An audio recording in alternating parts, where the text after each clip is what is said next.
श्रीगुरुभ्यो नमः। लक्ष्मीपदे पदाम्बोजयुगं नत्वा गुरोरपि प्रमाणचन्द्रिकां कुर्मो बालानां बोधसिद्धये। ವೃತ್ತಿ ದ್ವಿವಿಧ ಹಾಗೆ ಅಂತ ನೋಡಿದ್ದೇವೆ. ಮುಖ್ಯ ಅಮುಖ್ಯ ಚ ಹಾಗೆ ಅಂತ. ಅಲ್ಲಿ ಮುಖ್ಯ ವೃತ್ತಿಯಲ್ಲಿ 3 ವಿಭಾಗ. ವೃತ್ತಿ ಅಂದ್ರೆ ಏನು? ಶಬ್ದ ವಿಷಯತ್ವ ಅಂದ್ರೆ ಈ ಶಬ್ದಕ್ಕೆ ಇದೇ ವಿಷಯ ಹಾಗೆ ಅಂತ ತಿಳಿಸಿಕೊಡೋದು. ಅದರಿಂದ ಏನ್ ಮಾಡ್ಲಿಕ್ಕಾಗ್ತದೆ? ಶಬ್ದ ಪ್ರವೃತ್ತಿ ಮಾಡ್ಲಿಕ್ಕಾಗ್ತದೆ.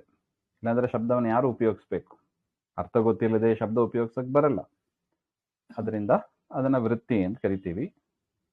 ಆ ರೀತಿಯಾದ ವೃತ್ತಿ 2: ಮುಖ್ಯ ವೃತ್ತಿ, ಅಮುಖ್ಯ ವೃತ್ತಿ ಅಂತ. ಮುಖ್ಯ ವೃತ್ತಿ ಅಂದ್ರೆ ಅರ್ಥ, ಯಾವುದನ್ನ ಕೇಳಿದರೆ ಯಾವ್ದು ಅರ್ಥ ಅನುಕೂಲವಾದ ಒಂದು ಪದಾರ್ಥದ ಸಂಬಂಧ ನಮಗೆ ತಿಳಿದು ಬರ್ತದೋ ಅದನ್ನ ಶಕ್ತಿ ಅಂದ್ರೆ ಮುಖ್ಯ ವೃತ್ತಿ ಅಂತ ಕರಿತೀವಿ.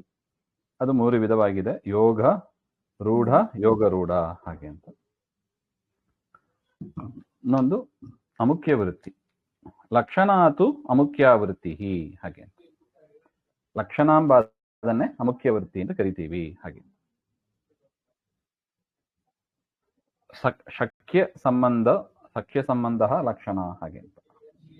ಯಾವುದರ ಸಂಬಂಧ ಯೋಗ್ಯವಾದ ಪದಾರ್ಥದ ಜೊತೆಗೆ ಸಂಬಂಧ ಇರೋದು ಅದನ್ನ ಲಕ್ಷಣ ಅಂತ ಕರಿತೀವಿ. ಒಂದು ಉದಾಹರಣೆ ನೋಡ್ರೆ ಗೊತ್ತಾಗ್ತದೆ.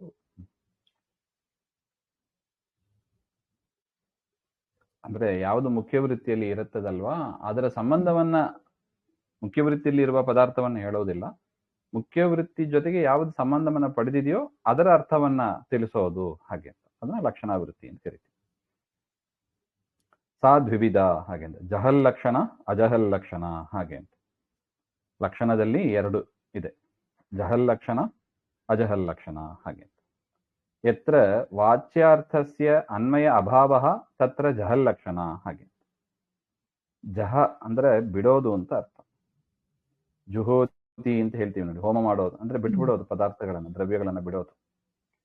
ಆತರ ಜಹಲ್ ಲಕ್ಷಣ ಅಂದ್ರೆ ಬಿಡೋದು. ಅಂದ್ರೆ ಎಲ್ಲಿ ವಾಚ್ಯ ಅರ್ಥಸ್ಯ ಅನ್ವಯ ಅಭಾವ, ಆ ಒಂದು ಶಬ್ದಕ್ಕೆ ಒಂದು ಅರ್ಥ ಇದೆ, ವಾಚ್ಯ ಅರ್ಥ ಅಂದ್ರೆ ಮುಖ್ಯ ಅರ್ಥ ಇದೆ, ಆ ಅರ್ಥ ಕೂಡದೇ ಇದ್ರೆ, ಸಂಬಂಧ ಇಲ್ಲದೆ ಇದ್ದರೆ ಆಗ ಆ ಮುಖ್ಯವಾದ ಅರ್ಥವನ್ನ ಬಿಟ್ಟು ಬೇರೆ ಒಂದು ಅರ್ಥವನ್ನ ಹೇಳಬೇಕು. ಮುಖ್ಯವಾದ ಅರ್ಥವನ್ನ ಬಿಡುವುದರಿಂದ ಇದನ್ನ ಅಜಹಲ್ ಲಕ್ಷಣ ಹಾಗೆ ಅಂತ. ಅಂದ್ರೆ ಶಬ್ದದ ಅರ್ಥವನ್ನ ಬಿಟ್ಟು ಬೇರೆ ಅರ್ಥವನ್ನ ಹೇಳೋದು ಅಂತ. ಉದಾಹರಣೆಗೆ ಗಂಗಾಯಾಮ್ ಘೋಷಃ ಹಾಗೆ, ಗಂಗೆಯಲ್ಲಿ ಗುಡಿಸಲು ಹಾಗೆ ಅಂತ. ಇಲ್ಲಿ ನೋಡಿ, ಗಂಗಾ ಶಬ್ದದ ಮುಖ್ಯ ಅರ್ಥ ಯಾವುದು? ಆ ಗಂಗೆಯ ಪ್ರವಾಹ, ನೀರು ಅಂತ ಅರ್ಥ ಅಲ್ವಾ? ಗಂಗಾ ಶಬ್ದದ ಮುಖ್ಯ ವೃತ್ತಿ ಎಲ್ಲಿ ಬರುತ್ತದೆ?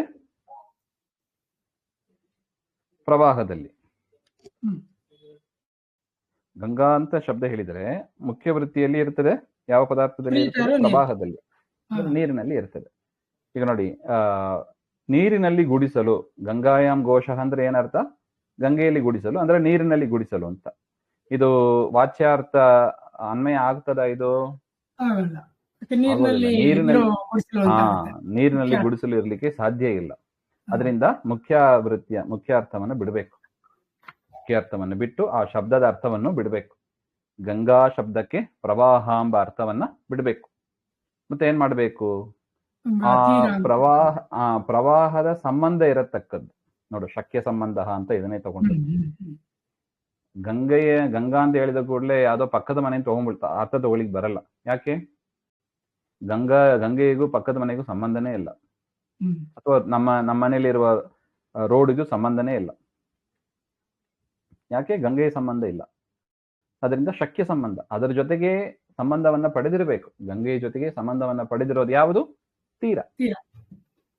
ಅದರಿಂದ ತೀರ ಅಂತ ಲಕ್ಷಣ, ಇದನ್ನೇ ಲಕ್ಷಣಾವೃತ್ತಿ ಅಂತ ಕರಿತೀವಿ. ಜಹಲ್ ಲಕ್ಷಣ ಅಂತ ಹೇಳಿ. ಮುಖ್ಯ ಆ ಶಬ್ದದ ಅರ್ಥವನ್ನ ಬಿಟ್ಟು ಅನ್ವಯ ಬರೋದೇ ಇರುವುದರಿಂದ ಬೇರೆ ಅರ್ಥವನ್ನ ಹೇಳ್ತೀವಿ, ಅದು ಜಹಲ್ ಲಕ್ಷಣ ಹಾಗೆ ಅಂತ.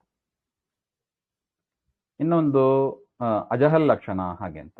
ಯತ್ರ ವಾಚ್ಯಸ್ಯ ಅರ್ಥಸ್ಯ ಅಪಿ ಅನ್ವಯ, ವಾಚ್ಯವಾದ ಅರ್ಥಕ್ಕೂ ಕೂಡ ಅನ್ವಯ ಹೇಳಿಕ್ಕೆ ಬರುತ್ತದೆ ಹಾಗೆ ಅಂತ. ಉದಾಹರಣೆಗೆ ಯತ್ರ ಛತ್ರಿನಃ ಯಾಂತಿ ಹಾಗೆ.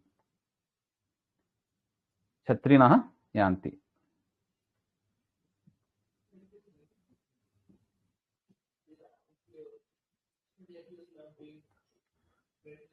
ಅಂದ್ರೆ ಏನ್ ಅರ್ಥ ಬಂತು? ಛತ್ರಿಗಳು ಹೋಗ್ತಾ ಇದೆ ಹೋಗ್ತಾ ಇದೆ. ಅಂದ್ರಲ್ಲ ಅಂತ ಅರ್ಥ. ಛತ್ರಿಗಳು ಹೋಗ್ತಾ ಇದೆ ಅಂದ್ರೆ ಬರ್ತದ ಅದು? ಇಲ್ಲ, ಛತ್ರಿ ಇಟ್ಕೊಂಡಿರೋರು ಹೋಗ್ತಾ ಇದ್ದಾರೆ ಅಂತ ಹೇಳಿ. ಹಾ, ಛತ್ರಿ ಹಿಡ್ಕೊಂಡವರು ಹೋಗ್ತಾ ಇದ್ದಾರೆ ಅಂತ ಅಷ್ಟೇ ಅರ್ಥ.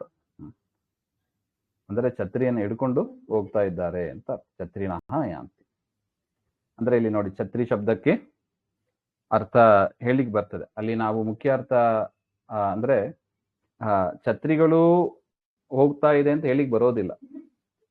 ಛತ್ರಿಗಳನ್ನ ಹಿಡ್ಕೊಂಡವರು ಹೋಗ್ತಾ ಇದ್ದಾರೆ ಅಂತ ಆ ಶಬ್ದದ ಅರ್ಥವನ್ನೇ ಬಳಸಿ ನಾವು ಹೇಳ್ತೀವಿ ಅಂತ. ಸ್ವಲ್ಪ ಮೈನ್ಯೂಟ್ ಡಿಫರೆನ್ಸ್ ಇದೆ ನೋಡಿ. ನೋಡಿ, ಮುಖ್ಯ ವೃತ್ತಿ ಅಲ್ಲ ಇದು, ಅಮುಖ್ಯ ವೃತ್ತಿನೇ.